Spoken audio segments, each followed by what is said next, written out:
द्रौपदी का चीरहरण हमारे जीवन में बहुत कुछ सीखने के लिए प्रेरित करता है।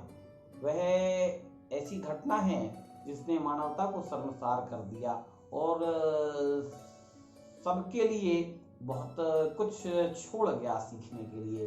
अधर्म की, पाप की और पापियों की कितनी शक्ति बढ़ सकती है और वे कितना अधर्म कर सकते हैं, यह देखने को मिला। पर यह भी बहुत चिंतन का विषय है कि द्रौपदी की साड़ी बढ़ कैसे रहेगी। भगवान तो वैसे सब पर कृपा करते हैं और सारे संसार के जितने भी चराचर जीव हैं उन सब पे भगवान की कृपा है।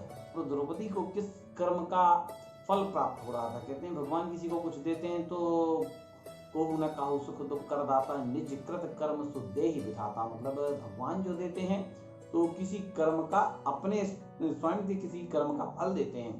तो द्रौपदी ने क्या ऐसा पुण्य किया था जिसके कारण उसकी साड़ी बढ़ रही थी।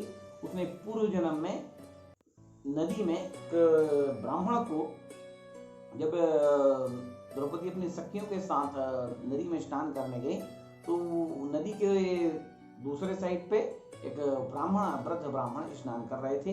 पानी का बहाव तेज था, उनकी लंगोट बह गई।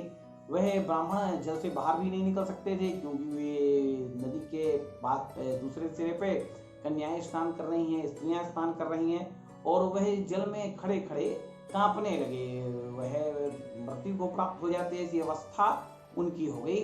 तो द्रौपदी यह स्थिति देखकर समझ गई कि इनको कष्ट है और उसने अपनी साड़ी का एक हिस्सा फाड़कर जल में बहा दिया। उस ब्राह्मण ने उसे पकड़ लिया और उसे लेकर वो बाहर आ गए। उन्होंने बहुत आशीर्वाद दिया द्रौपदी को।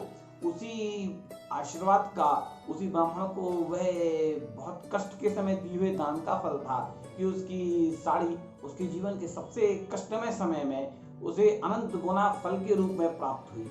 तो जीवन में अपन कभी भी कोई शुभ कर्म करें उसका फल अपन को अवश्य शुभ प्राप्त होगा। जय मां दक्षिणेश्वरी काली।